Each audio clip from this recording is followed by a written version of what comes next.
Kata Imam Syafi'i, engkau tak akan mampu menyenangkan semua orang.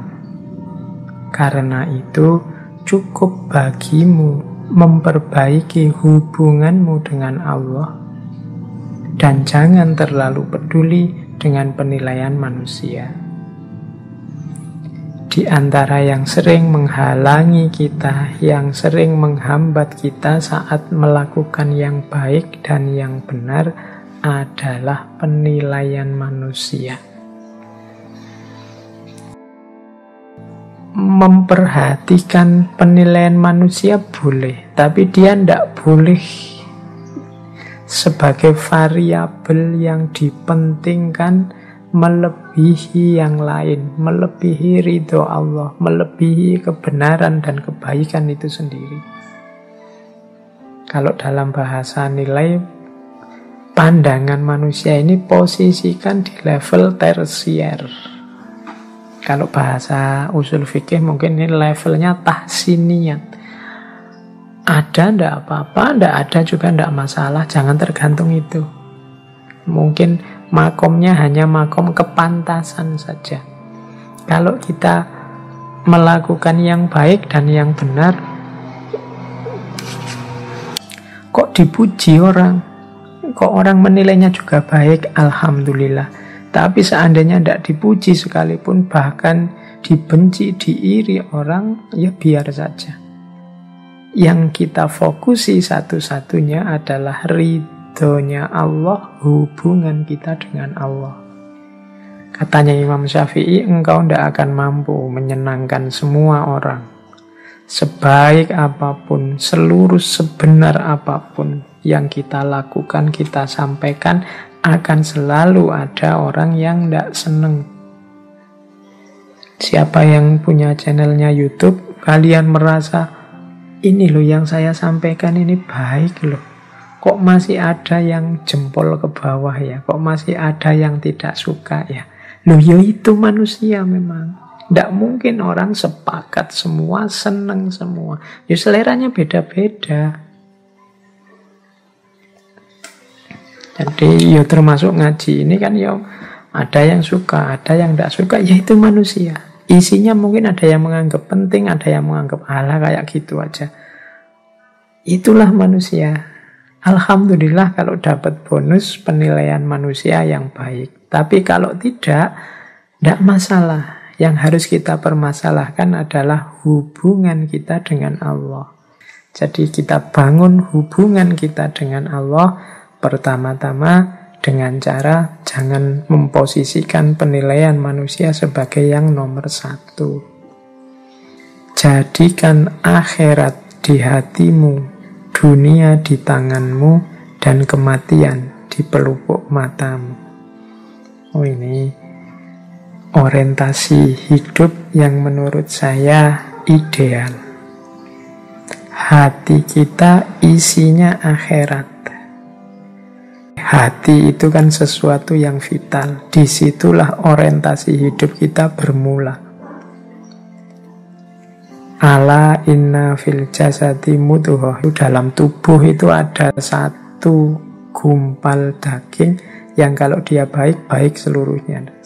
Nah itu kan hati.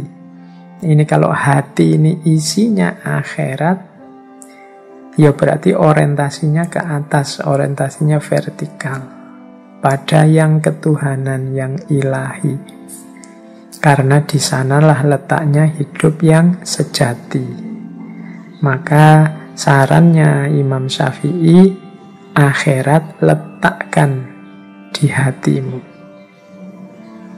Yang kedua apa? Dunia letakkan di tanganmu. Ya kita butuh hal-hal duniawi untuk menjalani hidup di dunia ini. Harta dan lain sebagainya cukup letakkan di tangan, jangan taruh di hati. Diletakkan di tangan itu ya kalau hilang ya tidak masalah, nyari lagi. Kalau diletakkan di hati, hilang itu patah hati kita. Stres, depresi kita itu kalau diletakkan di hati. Maka dunia letakkanlah di tangan saja. Untuk mendukung usaha kita meletakkan akhirat di hati dan dunia di tangan, kematian taruh di pelupuk mata kita. Oh, ini kafa bil mauti wa'idhon, cukup kematian sebagai nasihat. Kalau pelupuk mata kita senantiasa membayangkan kematian, bahwa kita ini di dunia ini waktu kita terbatas, maka insya Allah hidup kita tertib, teratur, sadar tentang yang sejati, sadar tentang kehadiran Allah dalam hidup ini. Jadi letakkan kematian di pelupuk mata. Ini nama lain dari ingat-ingat selalu akhir hidup kita tidak lama lagi. Ingat-ingat selalu bahwa semua orang, tidak hanya yang tua, yang muda juga, yang kecil juga, kalau sudah saatnya akan bertemu dengan kematian. Ini akan membuat hidup kita lebih tertib, lebih serius, mendekat kepada Allah, dan lebih fokus pada hidup akhirat daripada hidup dunia. Ini nasihat yang kedua tentang hubungan dengan Allah. Terus jangan mencintai orang yang tidak mencintai Allah. Kalau dia berani meninggalkan Allah, apalagi meninggalkan engkau. Carilah teman yang membantu kita semakin dekat dengan Allah. Kita ajarkan anak, istri, suami, keluarga untuk mau bersama-sama kita mendekat kepada Allah. Kita jadikan harta kita kendaraan untuk mendekat kepada Allah. Kita jadikan apapun fasilitas yang diberikan oleh Allah dalam hidup ini sebagai sarana untuk lebih dekat dengan Allah. Caranya seperti itu. Jangan dekat, jangan akrab dengan orang yang tidak peduli tentang Allah, apalagi berani melawan, berani meninggalkan Allah. Kalau Allah saja berani dia lawan, berani dia tinggalkan, apalagi kamu. Putri-putri yang mau menikah, cowok-cowok yang sudah punya pasangan, coba dicek pasanganmu orang yang berani meninggalkan Allah atau tidak.